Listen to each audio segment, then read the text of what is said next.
বাংলাদেশে যত সিরাতের বই আছে না, তার 80% সিরাতের বই আপনি পাবেন।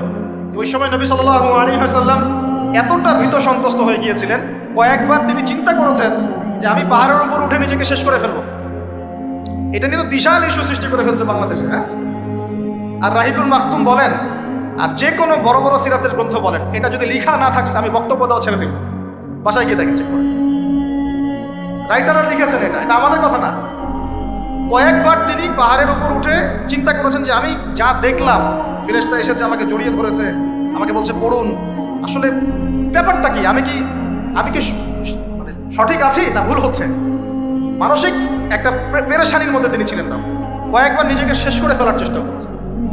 যখনই তিনি উঠেছেন তখনই জিবরাইল আলাইহিস সালাম সামনে এসেছেন। ইয়া মুহাম্মদ, আপনি পাগল নন, আনতা রাসূলুল্লাহ ওয়া আনা জিবরিল। হে মুহাম্মদ, আপনি পাগল নন, আপনি হচ্ছেন আল্লাহর মনোনীত রাসূল আর আপনি জিবরাইল, আপনি বিচলিত হবেন না। আরো একদিন আবার জিবরাইল আলাইহিস সালাম হাজির। এভাবে হতে হতে তিনি আশ্বস্ত হলেন যে হ্যাঁ, আসলে যা হচ্ছে সব সঠিক। এটা কি একটা বড় ঘটনা না?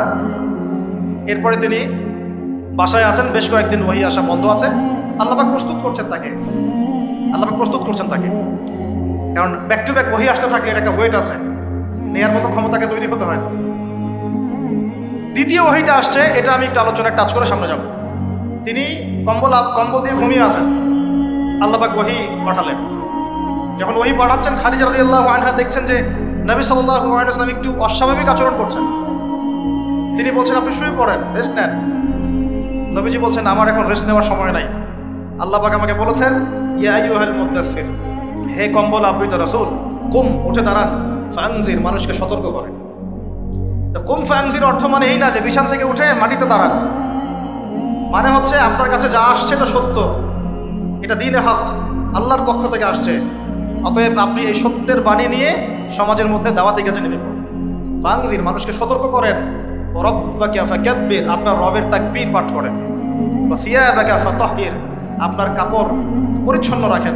কাপড় মানে শুধু বাইরের পোশাক না, ভিতরের হৃদয়ের পোশাকটাও। ওয়া রুজজা ফাহজুর, যত অনর্থক বিষয় আছে ছেড়ে দেন। কিছু পাওয়ার আশায় আপনি কাউকে সদকা করেন না, কারো কাছে কিছু পাওয়ার আশায় আপনি সাদাকা করেন না, বরং আপনার রবের জন্য আপনি সবর করেন। কত গভীর কথা! এটা নিয়ে কিন্তু আলোচনা খুব বেশি হয় না। আমরা আলোচনা করি প্রথম ওহীটা কি ছিল, এটা দ্বিতীয় ওহী ছিল। উঠুন, সতর্ক করুন। আপনি যা ভাবছেন এরকম কিছু না, আপনি নবী, আপনি শেষ নবী। এই মহাবিশ্বে আপনার মতো কোনো নবী আসে নাই, আপনি সর্বশ্রেষ্ঠ নবী, আপনি সর্বশ্রেষ্ঠ আখলাকের অনুসারী, আপনার উম্মত হচ্ছে সর্বশ্রেষ্ঠ উম্মত। আপনি উঠুন, মানুষকে সতর্ক করুন, কাপড় পবিত্র রাখুন, অনর্থক বিষয় ছেড়ে দেন, আল্লাহর জন্য সবর করেন, আল্লাহর জন্য তাকবীর পাঠ করেন, আল্লাহু আকবার। এই শুরু হলো মিশন। এই মিশন শুরু হওয়ার পরে 13 বছর, কয় বছর ভাই? 13 বছর মক্কায় তিনি প্রথম 3 বছর গোপন দাওয়াত দিয়েছেন, তারপরে প্রকাশ্য দাওয়াত দেওয়া শুরু করেছেন। এই প্রকাশ্য দাওয়াত যখনই দেওয়া শুরু করেছেন, ব্যাস সমাজে কনফ্লিক্ট লেগে গেল, হক আর বাতিলের লড়াই। তিনি যাদেরকে নিয়ে দাওয়াত দিচ্ছেন, আবু বকর সিদ্দিক, উসমান বিন আফফান, আব্দুর রহমান বিন আউফ, তালহা বিন উবাইদুল্লাহ, সাআদ ইবনে আবি ওয়াক্কাস, বেলাল ইবনে রাবাহ, আব্দুল্লাহ বিন মাসউদ, এরকম সাহাবী 40 জন বা 80 জন। আর নিজের ঘরে আছে স্ত্রী, আলী ইবনে আবি তালেব, যায়েদ ইবনে হারেসা, জাফর বিন আবি তালেব।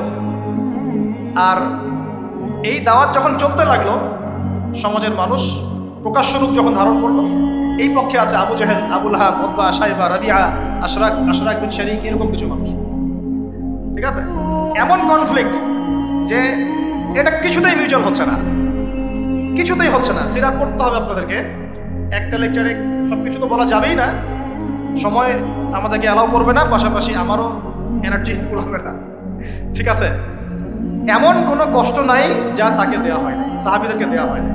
অর্থনৈতিক বয়কট, উত্তরাধিকার থেকে বঞ্চিত করা, বাড়ির থেকে পিটিয়ে বের করে দেয়া, হ্যাঁ, উল্টা ঝুলায় লটকায় রাখা, আমাদের রিমান্ডগুলোর মতো, শারীরিক নির্যাতন, মানসিক কষ্ট তো আছেই, তো মানসিক কষ্ট তো আছেই, বলার তো আর অপেক্ষা রাখে না। তারপরে কেউ বেচাকেনা করবে না, চলাফেরা করবে না, সামাজিক বয়কট। রাস্তা দিয়ে গেলে মানুষ টিটকারি মারে, যে পাগল যাচ্ছে, এই যে জাদুকর যাচ্ছে।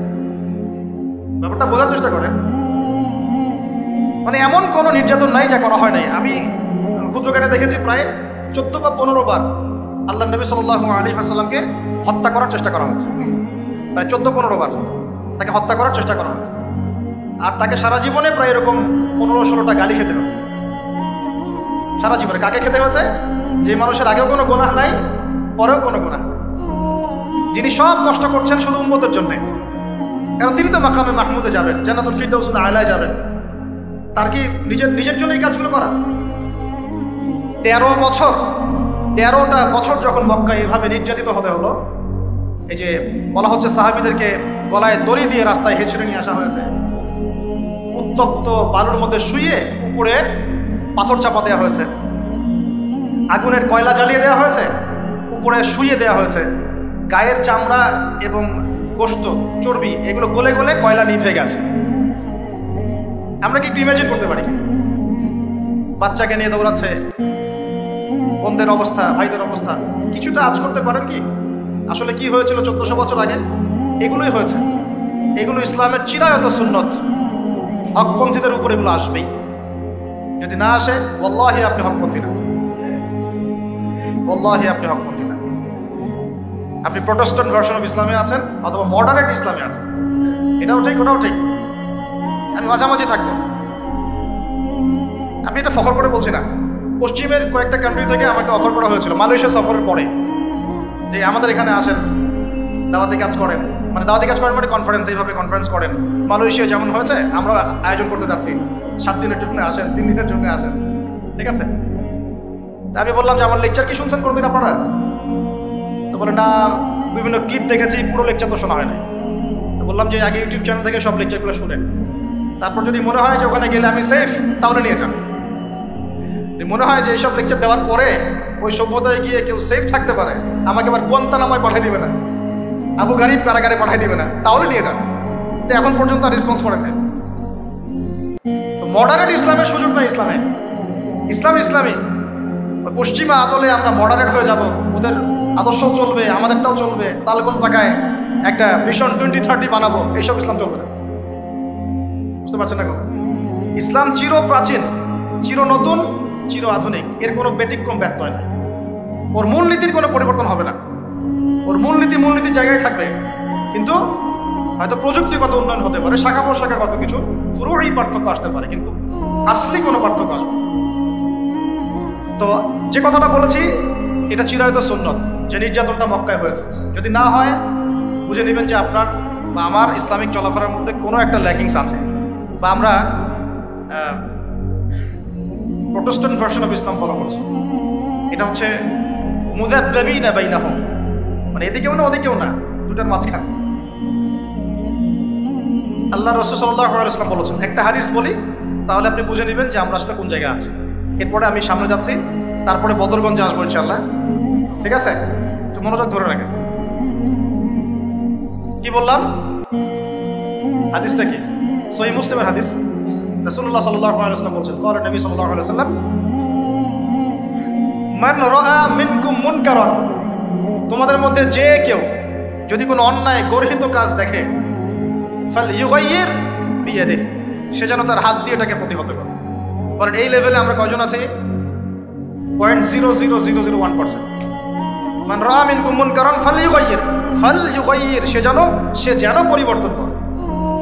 এমন না যে সামর্থ্য হলে পরিবর্তন কইরো, মানে যাদের হাত দিয়ে প্রতিহত করার ক্ষমতা আছে তারা যেন অবশ্যই হাত দিয়ে প্রতিহত।